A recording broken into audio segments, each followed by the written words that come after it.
Hello everyone, welcome back to the channel. Tax filing के season में लोग अपनी आईटीआर को फाइल करने के बाद उसकी प्रोसेसिंग और रिफंड का वेट कर रहे हैं।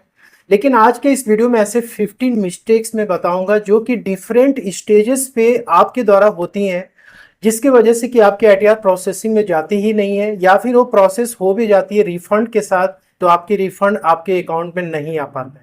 अब इन मिस्टेक्स की 4 स्टेजेस होती है। पहली होती है प्री प्रोसेसिंग की स्टेज, सेकेंड होती है इंटरनल वैलिडेशन की, थर्ड होती है असेसमेंट सीपीसी बैंगलोर यूनिट का, और फोर्थ होता है रिफंड बैंकर के पर्सपेक्टिव से। प्री प्रोसेसिंग स्टेज में सबसे पहली मिस्टेक्स जो कि टैक्स पेयर करते हैं वो होती है ई वेरिफिकेशन की। यहाँ पे आप मोर देन 13 करोड़ से भी ज्यादा लोग इनकम टैक्स पोर्टल पे रजिस्टर्ड हैं। इसमें से 65 लाख से ज्यादा आईटीआर्स असेसमेंट ईयर 26-27 की फाइल हो चुकी हैं और इसमें से सिर्फ 62 लाख से ज्यादा आईटीआरसी केवल वेरीफाई हुई है।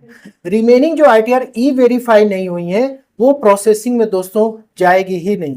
तो आपने अपनी आईटीआर को फाइल कर दी, तो इसे चेक करने के लिए आपको ई फाइल वाले सेक्शन में आना है, इनकम टैक्स रिटर्न पे क्लिक करना है, देन आपको यहाँ पे व्यू फाइल्ड रिटर्न्स पे क्लिक करना है। तो अगर आपकी आईटीआर फाइल्ड हो चुकी है लेकिन वो ई वेरीफाई नहीं हुए तो यहाँ पे आपको स्टेटस दिख जाएगा।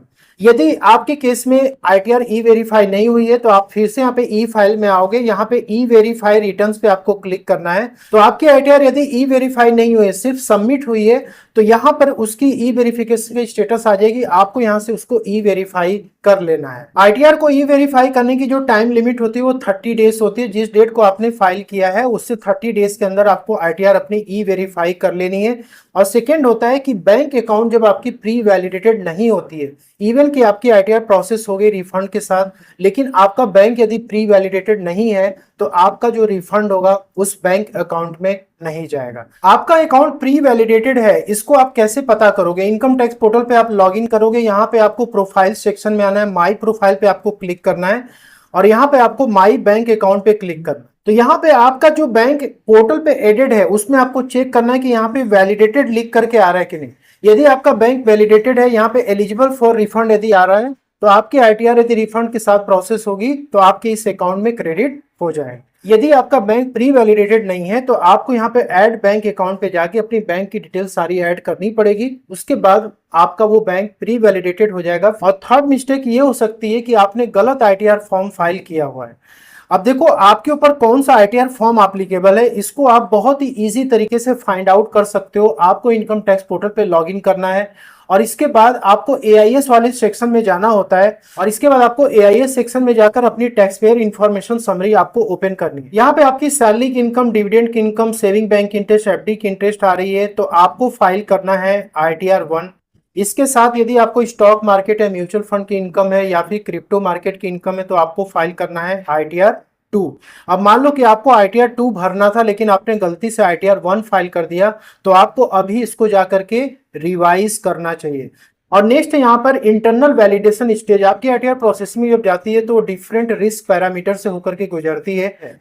तो आपके आईटीआर फॉर्म में जो भी इंफॉर्मेशन दी गई है और जो इनकम टैक्स पोर्टल पे आपके पैन के अगेंस्ट में डेटा रिपोर्ट किया गया जिसको कि मास्टर डेटाबेस कहते हैं, उस मास्टर डेटाबेस से आपके आईटीआर फॉर्म की जो इंफॉर्मेशन है उसको क्रॉस वेरीफाई किया जाता है और ये सब कुछ ऑटोमेटेड होता है, एआई के थ्रू होता है। तो यहाँ पे नंबर 4 पे जो मिस्टेक्स आता है वो होता है टीडीएस एंड टीसीएस मिसमैचेस। आपके आईटीआर फॉर्म में जो शेड्यूल टीडीएस है जिसमें कि आपके सारा टीडीएस का डेटा अपडेट होता है वो 26 एएस और एआईएस से जरूर मैच करना चाहिए। इसलिए इस बार ऐसे काफी सारे केसेस देखे गए कि फॉर्म 26 में जो टीडीएस का अमाउंट कुछ और है और जो ये प्री फिल्ड होकर के डेटा आ रहा है उसमें दोस्तों अमाउंट कम आया। या फिर बहुत सारे लोग गलती क्या करते हैं कि टीडीएस शेड्यूल में जाकर के अमाउंट को ज्यादा शो कर देते हैं जबकि उनके फॉर्म 26 में टीडीएस का अमाउंट कम होता है। या फिर जो आपके एम्प्लॉयर ने जो टीडीएस फाइल किया है, रिटर्न फाइल किया, उसमें जो टीडीएस के रेट अप्लाई किया वो कम रेट से अप्लाई कर दिया है बाय मिस्टेक, जबकि टीडीएस के एक्चुअल रेट एज पर इनकम टैक्स लॉ ज्यादा है। तो इन सब मिसमैचेस के केसेस में भी आपकी आईटीआर जो होती है वो जब प्रोसेसिंग में जाती है तो वहां पर कंप्लीट नहीं हो पाती है, वो डिफेक्टिव हो सकती है। ऐसे केस में जो भी है आपको अपनी आईटीआर जो है सही करनी पड़ेगी, रिवाइज करनी पड़ेगी और उसके पहले जो आपका एम्प्लॉयर है जिसने कि टीडीएस रिटर्न फाइल किया हुआ है उसको भी अपना टीडीएस रिटर्न रिवाइज करना पड़ेगा। और नेक्स्ट यहाँ पे पॉइंट नंबर 5 में है unreported high value transactions. Assessment year 26 और 27 में ऐसे बहुत सारे केसेस देखे जा रहे हैं जिसमें कि यदि इनकम 12 लाख के नीचे है तो लोग इसको ये मान रहे हैं कि हमारी आईटीआर एग्जेम्प्ट हो चुकी है, हमें आईटीआर फाइल करने की कोई जरूरत नहीं है। और दोस्तों ऐसे बहुत सारे सैलरीड और पेंशनर्स हैं जिनका की टोटल इनकम 12 लाख रुपीस के नीचे है। इवन कि आपकी सैलरी और पेंशन की इनकम 12 लाख रुपीस के नीचे आ रही है, लेकिन उसके साथ साथ में आपको यह भी तो देखना है सेविंग बैंक की इंटरेस्ट, एफडी की interest, sale of securities and units of mutual funds, virtual digital assets, इसके अलावा ऑनलाइन गेमिंग हो गया, प्रॉपर्टी के ट्रांजेक्शन्स हो गए। तो ये सब जो हाई वैल्यू के ट्रांजेक्शन्स हैं दोस्तों, ये आपके इनकम टैक्स रिटर्न से टोटली मैच करने चाहिए। आईटीआर फाइलिंग करते समय इन हाई वैल्यू के जो ट्रांजेक्शन हैं जो कि एसएफटी के थ्रू रिपोर्ट किए गए, इनको आपने एस्केप कर दिया। अब ऐसे केस में आपकी आईटीआर को रोक दिया जाएगा, उसकी प्रोसेसिंग जल्दी कंप्लीट होगी ही नहीं। तो आप यदि टीआईएस को अपने चेक करो, यदि उसमें हाई वैल्यू के ट्रांजेक्शन्स को आपने आईटीआर में कंसिडर नहीं किया हुआ है तो आप उसको अभी करेक्ट कर लो, रिवाइज कर लो आप। और यहाँ पे पॉइंट नंबर 6 में है कि ज्यादातर आईटीआर्स में ये प्रॉब्लम देखी जाती है कि बेसिक एग्जेम्पशन लिमिट और सेकेंड होता है टैक्स फ्री लिमिट। लोग ओल्ड टैक्स रिजिम में आईटीआर यदि फाइल कर रहे हैं तो 2.5 लाख की बेसिक एग्जेम्पशन लिमिट है और न्यू टैक्स रिजिम में 4 लाख की बेसिक एग्जेम्पशन लिमिट। जबकि आईटीआर में जो रिपोर्टेड उनकी इनकम है वो दोस्तों मान लो कि 8 लाख रुपीस हो गया या फिर 9 लाख रुपीस हो गया, लेकिन इस इनकम में से वो इतना ज्यादा डिडक्शंस क्लेम कर लेते हैं कि इसको वो बेसिक एग्जेम्पशन लिमिट तक लेकर के चले आते। तो ये काम आपको नहीं करना है। यदि आपका डिडक्शन जेन्युइन है, 100% प्रूफ के साथ है, तो आप उसको क्लेम कर सकते हो। तो यदि इस तरीके की सिनारियो है तो आपको अपनी आईटीआर को रिवाइज करनी चाहिए with correct deductions and correct gross total income. Next mistake यहां पे होता है डिस्क्रिपेंसी विथ एम्प्लॉयर्स फॉर्म 16। इसमें ज्यादातर सैलरीड एम्प्लॉय दोस्तों मिस्टेक ये करते हैं कि फॉर्म 16 में जो भी उनके डेटा दिया हुआ है वो उनके आईटीआर फॉर्म से मैच नहीं करता है। तो आप मेक श्योर कर लो कि यदि इस तरीके की डिस्क्रिपेंसी है तो उसको अभी ही करेक्ट करना आपकी रिस्पॉन्सिबिलिटी है। और यहाँ पे जो थर्ड स्टेज है वो है असेसमेंट एंड इंटीमेशन स्टेज। इसमें पॉइंट नंबर 8 है outstanding tax demand adjustment section 245। देखो आपको इसके लिए क्या करना है, इनकम टैक्स पोर्टल पे आपको चले आना है और यहाँ पे आने के बाद आपको पेंडिंग एक्शन में जाना है और इसके बाद आपको रिस्पॉन्स टू आउटस्टैंडिंग डिमांड पे क्लिक करना है। तो यदि आपका प्रीवियस असेसमेंट ईयर का कुछ भी डिमांड यहाँ पे पेंडिंग है और आप करंट असेसमेंट ईयर की आईटीआर आप फाइल कर रहे हो, रिफंड आपने क्लेम किया हुआ है, आपकी आईटीआर प्रोसेस हो जाती है रिफंड के साथ, तो वो रिफंड आपके तब तक इशू नहीं होंगे जब तक कि ये डिमांड आपकी नील ना हो।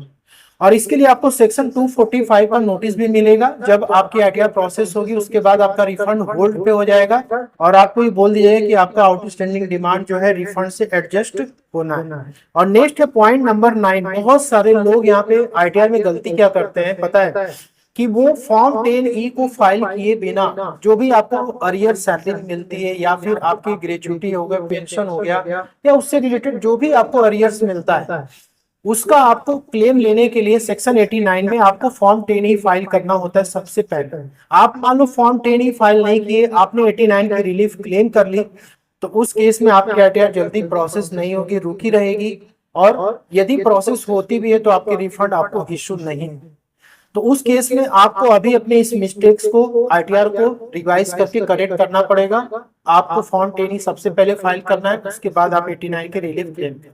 और नेक्स्ट यहाँ पे चैप्टर 6A का डिडक्शन, जिसमें कि ओल्ड टैक्स रिजिम में जो भी डिडक्शंस आपको 80C से 80 तक मिलते हैं, यदि आईटीआर फॉर्म से इन डिडक्शंस को पूरा क्लेम किया गया है बिना कोई सपोर्टिंग डॉक्यूमेंट्स या एविडेंस के, तो ये भी एक रिस्क मैनेजमेंट सिस्टम के तहत आपकी जो भी आईटीआर होती है वो होल्ड हो जाती है और आपके रिफंड भी आपको इशू नहीं हो पाता। तो फेक रिफंड आपको बाद में चल के स्क्रूटनी की नोटिस दिलवा सकते हैं, इसलिए दोस्तों आपको इससे बच के रहना चाहिए। इसके बाद होता है आईटीआर फॉर स्क्रूटनी। अब आप आईटीआर को फाइल कर दिए हो, गलती आपसे हो चुकी है, लेकिन फिर भी आप उसको रिवाइज नहीं कर रहे हो ये सोच करके कि हमें रिफंड लेना है, तो आपकी आईटीआर स्क्रूटनी के लिए भी सेलेक्ट की जा सकती है। क्योंकि जब मास्टर डेटाबेस से आपके आईटीआर की इंफॉर्मेशन वेरीफाई नहीं होगी तो स्क्रूटनी में जाएगी, तो उस केस में भी आपकी प्रोसेसिंग जो है जल्दी कंप्लीट नहीं होगी और आपके जो भी रिफंड होगा आपको इश्यू नहीं होगा जब तक कि पूरी डिटेल्स आप सबमिट ना कर दो, सारे डॉक्यूमेंट्स आप सबमिट ना कर दो। नेक्स्ट यहाँ पे है रिफंड बैंकर इन इशुएंस स्टेज। अब 12 पॉइंट में ये कि आपकी केवाईसी कंप्लीट नहीं होने की वजह से आपका बैंक अकाउंट फ्रीज हो गया, तो ऐसे केस में भी आपके रिफंड जो होंगे वो बैंकर के द्वारा होल्ड कर दिए जाएंगे, बैंकर वापस भेज देगा इनकम टैक्स डिपार्टमेंट। इसलिए आपको जो भी बैंक आप ऐड करते हो पोर्टल पे, मेक श्योर करो कि इसकी केवाईसी कंप्लीट होनी चाहिए। नेक्स्ट यहाँ पे आईएफएससी कोड का इशू, मान लो कि आपने बैंक ऐड किया हुआ है पोर्टल पे, आईएफएससी कोड आपने डाला हुआ है, लेकिन उस बैंक का मर्जर हो गया या फिर कोई इंटरनल जो है कंसोलिडेशन हो गया बैंक में और उसका आईएफएससी कोड चेंज हो चुका है, तो ऐसे केस में आपको पोर्टल पे जाकर के अपना बैंक अकाउंट सही करना पड़ेगा, उसको रीवैलिडेट करना पड़ेगा विथ करेक्ट आईएफएससी कोड। और दूसरे यहाँ पे जो स्टेज नंबर 5 पे बहुत ही एक्सेप्शनल केसेस में ऐसा होता है कि ऐसे बहुत सारे प्लेसेस होते हैं जिसका कि IP address income tax department का जो आई सिस्टम है डिटेक्ट करता है, जहां से कि मैक्सिमम आईटीआर फाइल हो रही हैं और वो भी फ्रॉड तरीके से, जिसमें कि ज्यादा से ज्यादा रिफंड क्लेम किए जा रहे हैं। तो यदि डिपार्टमेंट इस तरीके का प्लेस कोई भी आइडेंटिफाई करता है आईपी एड्रेस, तो उस केस में वहां की जितनी भी आईटीआर है उसको होल्ड पे रख सकता है, उसकी प्रोसेसिंग रोक सकता है, रिफंड रोक सकता है। 15 पॉइंट में ये है कि पोर्टल पे ज्यादा यदि ओवरलोड हो जाता है आईटीआर फाइलिंग का, तो उस केस में प्रोसेसिंग में थोड़ी डिले होती है। अब यहाँ पे प्रोसेसिंग के लिए 9 मंथ्स का टाइम दोस्तों from the end of the assessment year चाहिए होता है, तो मैक्सिमम टाइम होती है प्रोसेसिंग के लिए। तो ये जो है इशू कुछ समय तक रहती है, उसके बाद रिजॉल्व हो जाएगा। तो यदि आपके केस में ये वाला इशू है तो फिर आपको वेट करना चाहिए, इसके अलावा कोई ऑप्शन नहीं। लेकिन इसके पहले की जितने भी इश्यूज हैं तो आपको उसको आईटीआर करेक्ट करना। होप कि आपको ये वीडियो पसंद आई होगी, अच्छे लगे तो लाइक शेयर जरूर करें। Thank you.